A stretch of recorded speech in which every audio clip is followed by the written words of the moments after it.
Shitu Habanok Buskone Shimihim Botok Tiklaika All India Road Transport Worker Federation Pronijita Shanmonti Buskang Nichibrima Shalvado Dilli Cholo Obiano Borok Wankavanke 5 Marjunani Bagi Obahike Himbotok Tiklaitaka Himbotok Majafika Shituni Hastekasko Manik de Boshaka All India Road Transport Worker Federation Hakotoni Bishigo Kaisha Judakuk Motha Fiaba Malkung Shonai Rock Shamong Tangi Janai Rock Lukurok no Kaham Shebri Witofono Hapang Rock Mante Shoktana Shakro Wito Obahino Koksha Jamong Tubuka Aboni Bagino JK Rong Raida Hakotor Hapang Tubuka Abono Rosrani Bagi Korang Tisalaika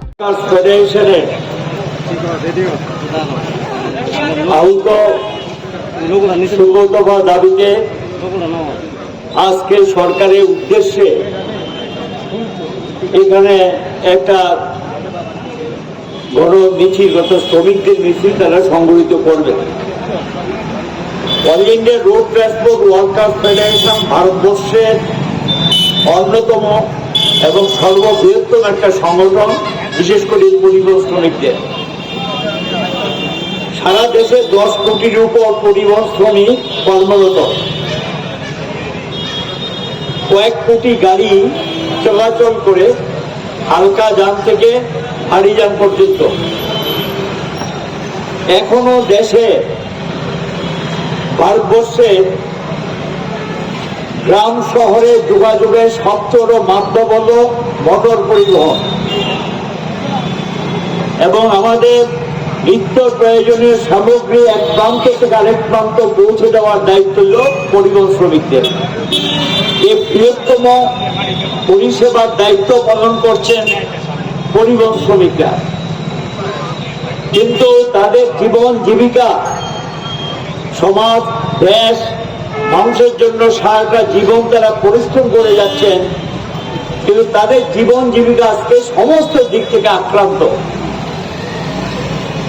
তাদের বেতন ঠিকমতো মিলবে না, কোনো ভাতা মিলে না এবং তাদের চিকিৎসার জন্য কোনো ব্যবস্থাপনা নেই।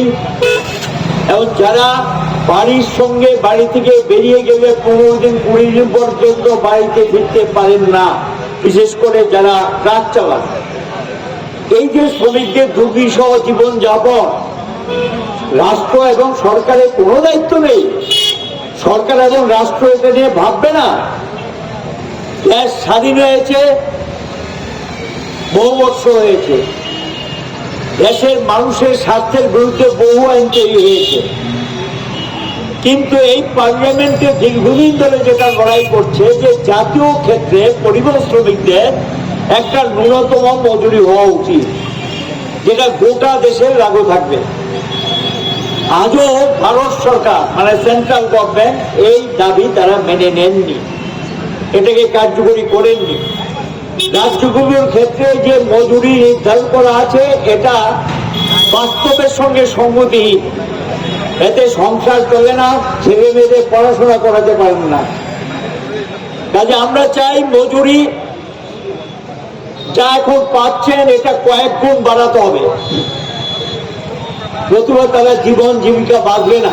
জিনিসের দাম বাড়ছে আর উল্টো দিকে মজুরি কমছে। বিজেপি সরকার কেন্দ্রে ক্ষমতা আসার পর, এই রাজ্য বিজেপি সরকার ক্ষমতা আসার পর মজুরি কমছে। যানবাহন বা পরিবহন ব্যবস্থাকে সর্বনাশ করে দেওয়ার জন্য রাজ্য এবং কেন্দ্রের সরকার যে নীতি নিয়েছে এটাকে সম্পূর্ণ বিপর্যস্ত করে তুলছেন। ট্যাক্সের কোনো দরকার, যখনই সরকারের ভাড়ারে টান পড়ে এই দেশে বড়লোকদের উপরে কোনো ট্যাক্সও বসান না, তাদের ট্যাক্সও ছাড় দিয়ে দেন। বাজেটে ঘাটতি পূরণ করার জন্য এই পরিবহনের উপর সমস্ত ট্যাক্সের বোঝা চাপিয়ে দেন। স্টেট গভর্নমেন্টের ট্যাক্স, কেন্দ্রীয় সরকারের ট্যাক্স, নানা ধরনের ট্যাক্স তাদের বহন করতে হয়।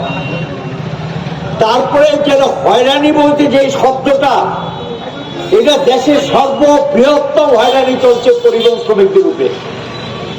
অমানবিক আচরণ তাদের প্রতি করা হয়। পরিবহন অফিসগুলোতে গেলে পয়সা ছাড়া কোনো কাজ হয় না, অর্থ দিতে হবে এবং অর্থ না দিলে কোনো কাজ হয় না। ড্রাইভিং লাইসেন্স পাওয়ার ক্ষেত্রে এমনকি গাড়ি মালিকদের কোনো ট্যাক্স জমা দিয়ে কাগজটা পাওয়ার ক্ষেত্রে থেকে শুরু করে তাদের ফিটনেস রিনিউ করার ক্ষেত্রে চলছে, এই অরাজকতা চলছে। এগুলো বললেও কোনো সরকার নির্বিকার কোনো ভূমিকা তাদের নেই, তোলাবাজি চলছে। আর সঙ্গে সরকারের যখন টাকার প্রয়োজন, ভাড়ারে যখন টান পড়ে, তখন গিয়ে পরিবহন আটকাও এবং তাদের থেকে টাকা তুলো। রাস্তাঘাটে সেখানে আইনের শাসনের নামে, আইন কার্যকরী করার নামে চরম তোলাবাজি চলছে। এবং একটা গাড়ি যদি এই আগরতলা থেকে ধর্মনগর রওনা হয়, 15 থেকে 20টা জায়গায় গাড়ি থামিয়ে তাদেরকে সব কাগজপত্র ঠিক আছে, সব ঠিক থাকলো, একটা নির্দিষ্ট পরিমাণ টাকা তাদের দিয়ে যেতে হয়।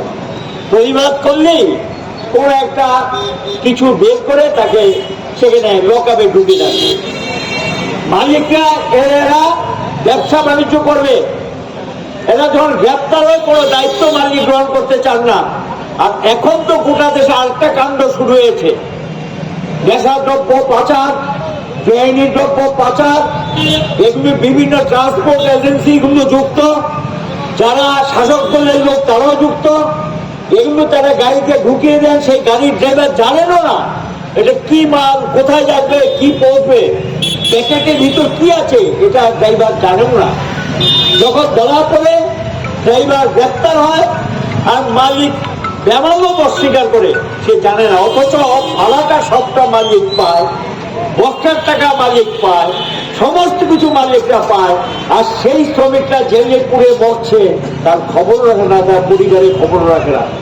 দেশের এক প্রান্ত থেকে আরেক প্রান্ত তারা নিয়ে যান এবং সেই পণ্য যাত্রীদের নিয়ে যান।